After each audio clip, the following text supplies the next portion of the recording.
खबर की कैसे ईरान और अमेरिका के बीच धमकियां और युद्ध दोनों भीषण होते जा रहे हैं। जी हां, ट्रंप हर दिन हर नई धमकी के साथ युद्ध का पारा चढ़ा रहे हैं, तो ईरान भी है कि अमेरिका से किसी भी कीमत पर हार मानने को तैयार नहीं है। अब डोनाल्ड ट्रंप ने गाली भरी पोस्ट से भारतीय समय के अनुसार यानी कि बुधवार सुबह 5:30 बजे तक हॉर्मुज खोलने या पावर प्लांट्स और पुलों को उड़ाने वाली तबाही के साथ ईरान को नरक जैसी स्थिति में पहुंचाने की धमकी दे दी।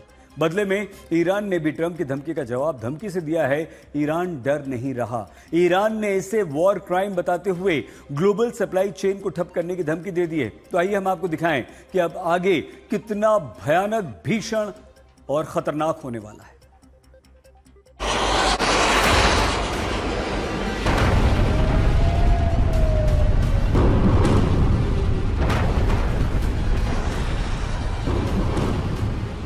ये जंग आसानी से नहीं रुकने वाली है, ये कंफर्म है।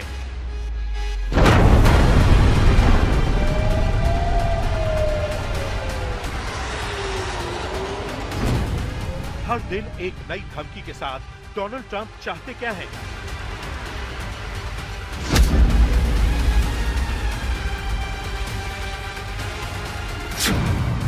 स्टेट ऑफ हॉर्मुज पर ट्रंप ने ईरान को फिर से धमकी क्यों दे दी?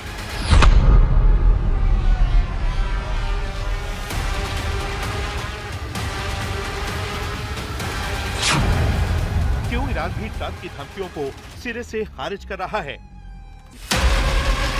ट्रंप का नर्क वाला प्लान, ईरान भी भीषण पलटवार को तैयार।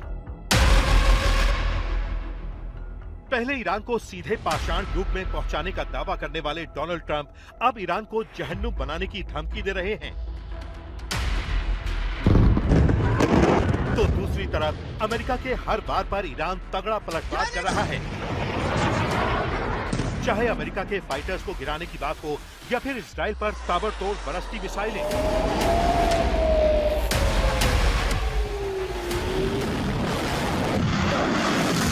ईरान ने भी अमेरिका और इजराइल की नाक में दम कर रखा है।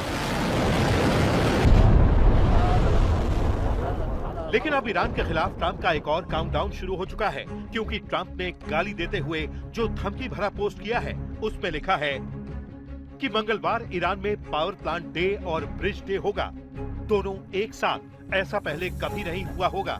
स्टेट को खोलो, नहीं तो तुम नर्क जैसी जिंदगी जियोगे। बस देखते रहो। प्रेज बी टू अल्लाह, यानी अल्लाह का शुक्र है। अब ट्रंप की इस पोस्ट की भाषा और इसमें लिखे अब शब्दों पर बड़ी बहस छिड़ गई है, क्योंकि ट्रंप न सिर्फ ईरान के खिलाफ गाली गलौज पर उतर आए हैं, बल्कि जिस तरह से वो ईरान को जहन्नुम बनाने की बात कर रहे हैं, ये सिर्फ और सिर्फ युद्ध का पारा चढ़ाने वाली बात है। ऐसे में ईरान भी चुप नहीं बैठ रहा है। ट्रंप की गाली गलौज वाली भाषा का जवाब देते हुए ईरान भी कह चुका है कि ट्रंप पलटवार झेलने के लिए तैयार रहें।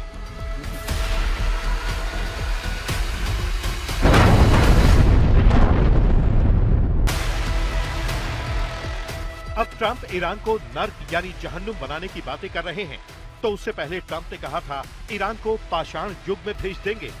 अब सवाल ये है कि आखिर ट्रंप चाहते क्या हैं?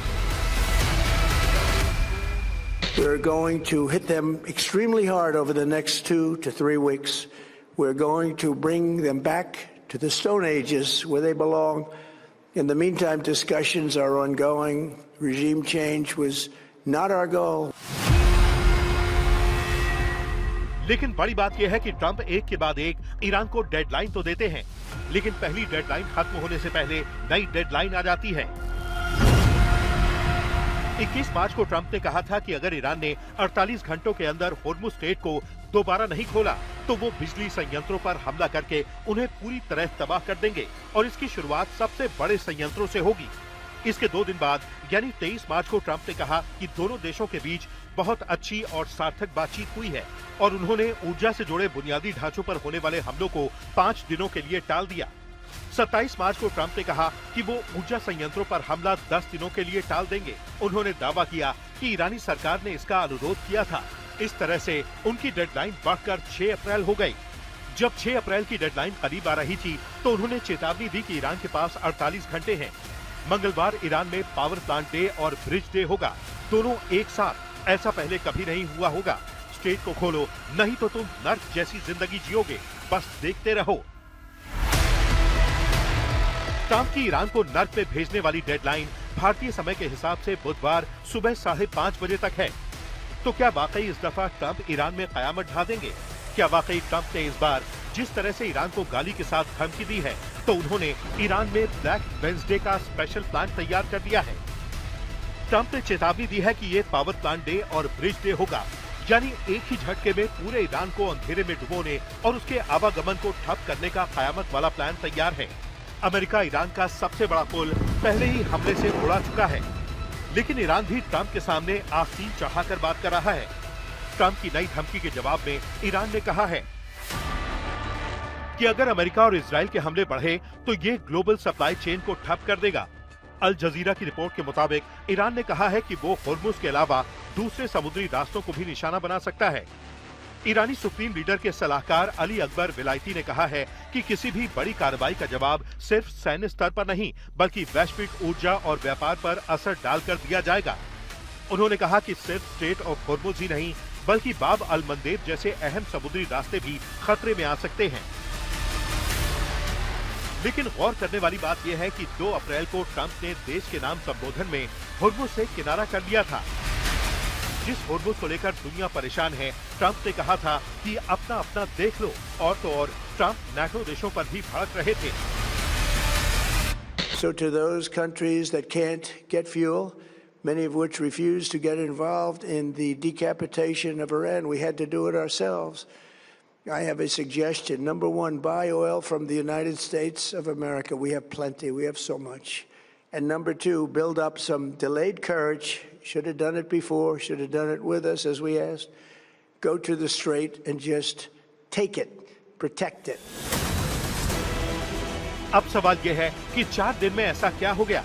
ट्रंप की कौन सी मजबूरी हो गई कि वो फिर ईरान को होर्मुज पर धमकी देने लगे, और इस बार इतनी तगड़ी धमकी दे रहे हैं कि सीधे ईरान को नर्क बनाने की बात कर रहे हैं। ऐसे में दुनिया यही सोच रही है कि इस जंग में आखिर होने क्या वाला है। आज तक ब्यूरो।